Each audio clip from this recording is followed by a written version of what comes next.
Hey, welcome back. Quick video on just installing the door corner tweeters. This one's fairly easy. I know you can retrofit your ones, but I hunted down a set from like a platinum model. Mine's a 2017. So it already had the holes cut in, of course. I know you can retrofit cut, so I kind of went the easier way here. I managed to pick up some Bose speakers. Actually found these on AliExpress. Actually can come with capacitors as well, limiting the range. These ones are actually made in Germany. That's one thing people forget. It's like not everything on AliExpress is made in China. They actually do sell other stuff from other countries. These ones are actually proper made in Germany, Bose, and they do fit in there pretty well. Don't fall out. I have to see if this wire will reach down, because I'm going to go the easier way of just tying them into the existing speakers in the door. I looked at different ways of doing it, but that seems like the simplest way to do it. We'll try the capacitors they have. Usually just put it on one side. Just limits the range there. So should be a fairly easy, quick deal. These fit in there not too bad. You kind of just spread them. You can see it kind of spread a little further, but it kind of wedges in there not bad. Yeah, so these are actually probably a little bit bigger than the size of the factory OEM ones, but they fit in there nonetheless. It should do the job. So yeah, I'll pull the door panel off. I'd say the hardest part of this job is probably just going to be running the wire down, and I'll see about probably just soldering it into the existing. I'll see whether just crimp some terminals or solder it in. Either way will work. Yeah, but yeah, we will try the capacitor and just see what that works like. We'll just have a look at what it should say on them. Can we see that?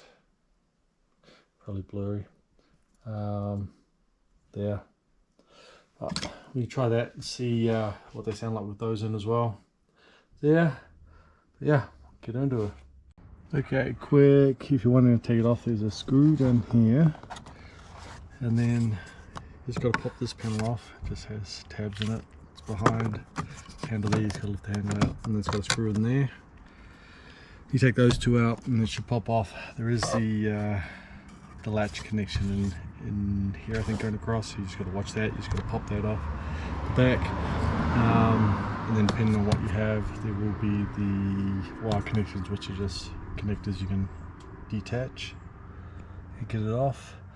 There is that one there too. Just punch in, push it in, and it'll pop out like that. That was too easy. I think that one's broken.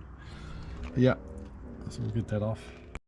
One thing you do before you pull the panel off is just pull this upper one off, which is your old one. Again, you can convert these older ones with, if you have the trim piece, you can buy the little tweeters with the trim piece in that. You can cut the hole out here and do that one. But if you're lucky enough, you can track down the OEM ones. Okay, so we will pop this off. So I haven't detached the actual door cables or the wiring. You can kind of let it hang there. Should give us enough access to get into these two speaker wires here. So it looks like we would probably see what connectors I got to tie into there. But the wire on the tweeters that came with it should be long enough, easy, because it's only going up here, going in there like that. So we should be able to run the wire down easy enough. We'll just trim it up, tie it into these. I'll just see what connectors I've got. Because if I can get like a actual plug-in connector, then I can disconnect when I need to. But we'll look at that. Okay, so I'll probably go with these connectors I've had for a while here. We'll just use the of course the 2-prong ones, and that essentially you just take that out. So you crimp your wire into the back of here and then slide them in, and there's a spade ones in here to do for the other end. That way I can disconnect it later on. I think either way you do it, if you can make it so you can disconnect, I mean there's a bunch of different connector types out there, but I think if you can make it so you can disconnect it, it's probably a wise idea, so you can get that later. Yeah, I'll just work out how to tie that in. It might have to be just cut one of the other wires along the way and just tie it into it. Okay, so that's that end done. We'll put the connector on.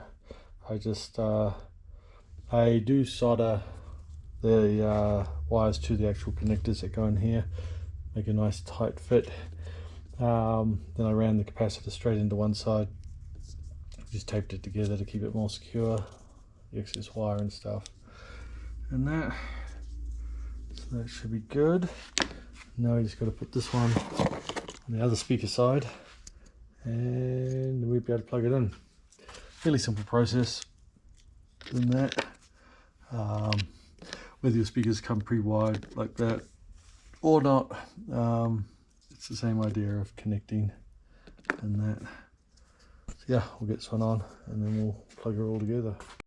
So I just ended up putting a little pigtail on the other connection on the female there, so it'll just connect like that, and then I'm just going to connect that straight into the other speaker wires here I cut. We'll just put standard automotive connectors on there. We'll show you how they did that there once I've done it.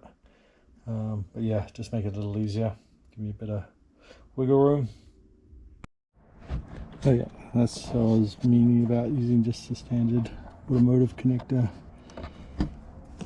Pull the two wires together from there and then into that pigtail that we made, plugged into our speaker. So I'll put it all together and we'll see what it sounds like. Okay, so that's it in. Let's play a quick piece of music. Yeah.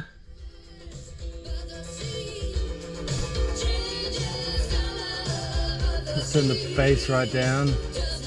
That's the treble right up. I'll just don't want to play too much because we get copyright, of course.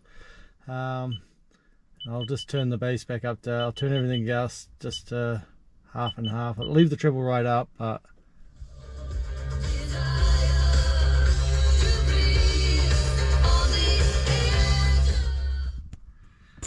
yeah, it has that little bit of treble to it. Nicely. I still got the other one in. We'll do that and see what they both look like. But again, if you can't get access to the factory OEM ones, you can drill the hole and get the trim piece, a whole set like of tweeters with the trim piece. Will still look just as nice. Yeah, it's a pretty easy mod to do. So yeah, I'll get this other one in and yeah, see what they both. Okay, so that's both of them in.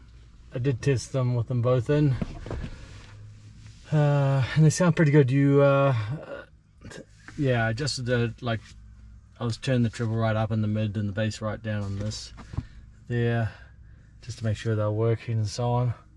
But yeah, they just add that little bit of treble to it there with the OEM look. So pretty easy either way you do it. Recommend it if you thinking about it. But I think that's it for now. So we'll catch you next time. Like, subscribe, and yeah, out.